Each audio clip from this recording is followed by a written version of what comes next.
અને આપણા કાઠિયાવાડના ઘણા ભાઈઓ એ હુરતમાં રહે છે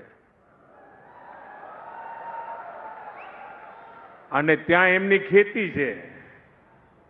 તો મારો એમને આગ્રહ છે કે પર્યાવરણના એક કામના ભાગરૂપે ખેતર બચાવો એ અભિયાનમાં જોડાઈએ.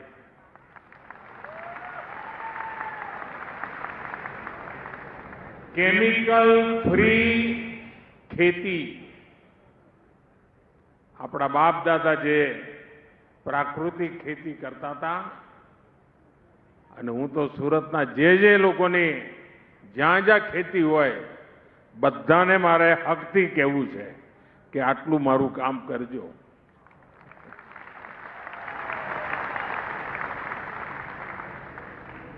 હજુ સુધી તમે અમારી ચેનલને સબસ્ક્રાઇબ નથી કરી તો અત્યારે જ ન્યૂઝરૂમ ગુજરાતને સબસ્ક્રાઇબ કરો, ફેસબુક અને ઇન્સ્ટાગ્રામ પર ફોલો કરો.